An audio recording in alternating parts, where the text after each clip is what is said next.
Welcome to everyone. आप सभी का स्वागत है आरके गुरु चैनल में। आज हम सीखेंगे general English chapter 2। General English का चैप्टर 2 जिसके अंदर आएगा present simple tense. Present simple tense के बारे में बात करते हैं। प्रेजेंट सिंपल टेंस को बोलते हैं सामान्य वर्तमान काल और इसकी पहचान ये है कि हिंदी वाक्यों के अंत में ता है, ती है, ते है इत्यादि शब्द आते हैं और इसके वे एडवर्ब्स जो टेंस को पहचानने में मदद करते हैं, वे एडवर्ब्स जो इस टेंस की पहचान करवाते हैं कौन कौन से हैं? डेली मतलब रोजाना, ऑलवेज मतलब हमेशा, नेवर मतलब कभी नहीं, रेयरली मतलब कभी कभार, सेल्डम मतलब कभी कभी, ऑफ्टन मतलब होता है प्राय, अक्सर, समटाइम्स मतलब कभी कभी, यूजुअली मतलब सामान्यतः, अकेजनली मतलब अवसर पे, रेगुलरली मतलब होता है नियमित रूप से, वंस ए डे मतलब दिन में एक बार, एवरी डे मतलब प्रत्येक दिन, ऑन संडे मतलब संडे को, इन समर मतलब ग्रीष्म ऋतु को। तो ये सारे वे एडवर्ब्स हैं जो प्रेजेंट सिंपल टेंस के अंदर आते हैं। मतलब यदि जहाँ कहीं भी ये यदि नज़र आते हैं तो वहाँ पर प्रेजेंट सिंपल टेंस माना जाता है। इसके फॉर्मूलाज हैं AF का मतलब present simple affirmative sentence. Affirmative मतलब सकारात्मक वाक्य। सब्जेक्ट प्लस वर्ब की फर्स्ट फॉर्म एस या ईएस प्लस ऑब्जेक्ट। मतलब यदि कर्ता सिंगुलर होगा तो क्रिया के साथ एस या ईएस जोड़ा जाएगा। कर्ता क्या होगा? सिंगुलर में कौन कौन आते हैं? ही, सी, इट व नेम और सिंगुलर सब्जेक्ट आते हैं। तो वहाँ पर हम ऐसे इसका प्रयोग करते हैं। अदरवाइज किसका प्रयोग करते हैं? वर्ड अदरवाइज फिर प्लूरल सब्जेक्ट होता है, जैसे I you we they, he she, I you we they होता है तो वहाँ पर केवल हम फर्स्ट वर्ब ही लिखते हैं। फिलहाल देखो एस लिखना है यहाँ पर आपको। एन एस मतलब नेगेटिव सेंटेंस, तो नेगेटिव सेंटेंस मतलब होता है नकारात्मक वाक्य। Subject plus do does plus not plus verb की first form object. Interrogative sentence में आपको हेल्पिंग वर्ब को पहले लिखना पड़ता है, डू डज को पहले लिखा, प्लस सब्जेक्ट प्लस वर्ब की फर्स्ट फॉर्म ऑब्जेक्ट और क्वेश्चन मार्क लगाना है। इंट्रोगेटिव नेगेटिव सेंटेंस के अंदर do does plus subject plus not plus verb की फर्स्ट फॉर्म और ऑब्जेक्ट इंट्रोगेटिव मतलब क्वेश्चन मार्क आपने लगा दिया। फिलहाल यदि हम इसके एग्जाम्पल लिखना चाहें तो एग्जाम्पल हम लिखते हैं और बात करते हैं।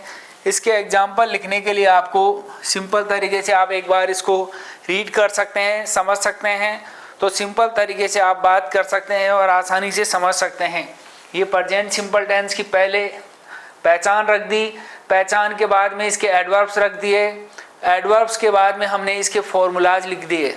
तो फॉर्मूला लिखने के बाद में हम इसके लिखते हैं एग्जाम्पल। एग्जाम्पल में लिखते हैं हम सिंपल तरीके से पहले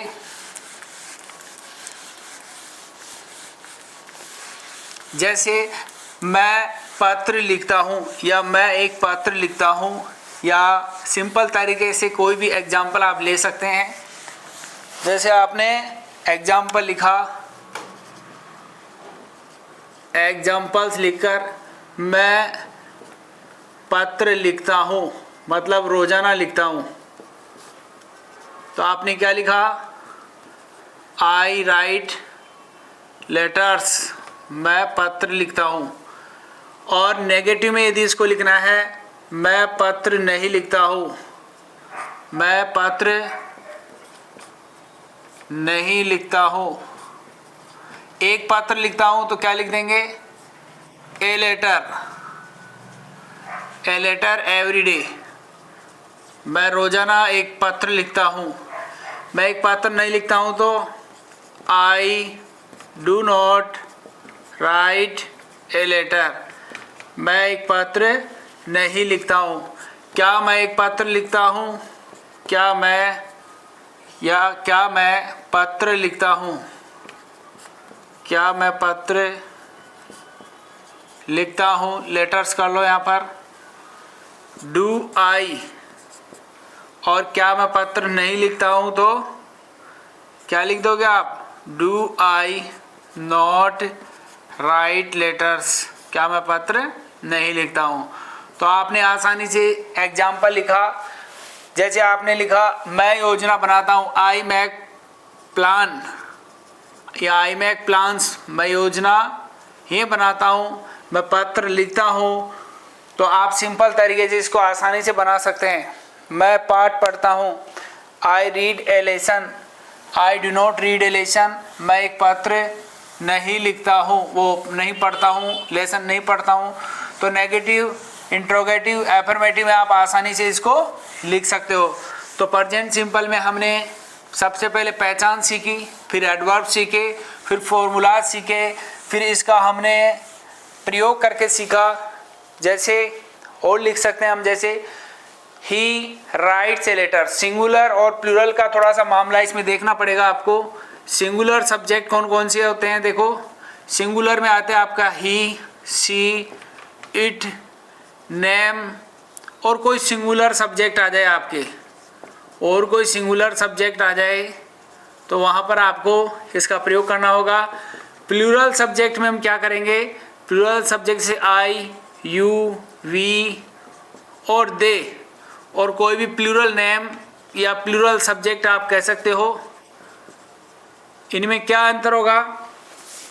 इसके साथ तो क्रिया में हमें एस या ईएस लगाना होगा, और इसमें एस या एस नहीं लगेगा। ठीक है, अब एस या ईएस लगाने का भी फॉर्मूलाज है। कहाँ पर एस लगेगा और कहाँ पर ईएस लगेगा?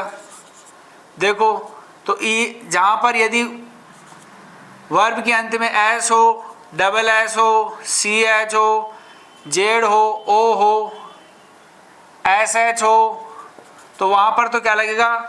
ईएस। ठीक है, और बाकी के जो बच गए उनमें एस लगेगा केवल। बाकी के जो बच गए, तो जैसे सर्च, सर्च मीन्स होता है तलाश करना, तो इसमें क्या लगेगा? ईएस लगेगा। ठीक है, समझ गए? तो singular subject he, she, it व नेम, और सिंगुलर सब्जेक्ट कोई भी, या सिंगुलर नेम सब्जेक्ट आप कह सकते हो, प्लूरल सब्जेक्ट। तो आसानी से हमने इसको रखा। आप इसका थोड़ा सा अभ्यास करेंगे। अब आगे बात इसके अंदर आती है, आगे यदि हम इसको और पढ़ना चाहें तो इसके अंदर आप आते हैं यूजेज। कहाँ पर इसको प्रयोग करते हैं, कहाँ नहीं करते हैं, वो हम इसको प्रयोग करते हैं। तो आसानी से आप समझेंगे इसको और आगे बढ़ेंगे हम। अब आगे देखो इसको, यूजेज।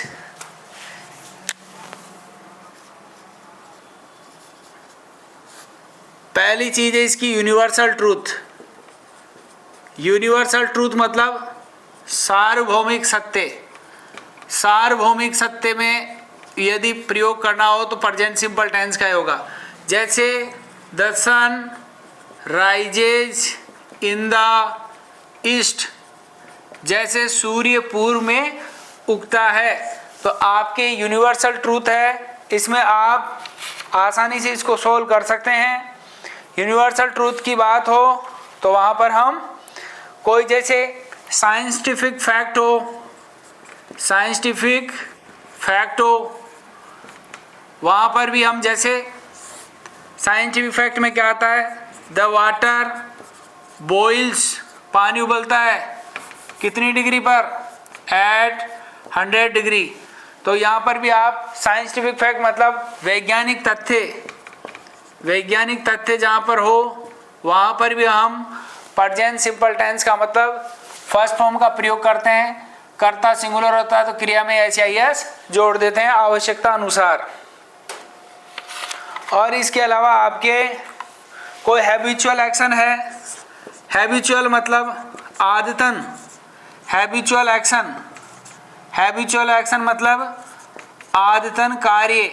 आदतन कार्य है आपका कैसे? जैसे I go to school every day, मैं रोजाना, या I go to school daily, मैं रोजाना स्कूल जाता हूँ।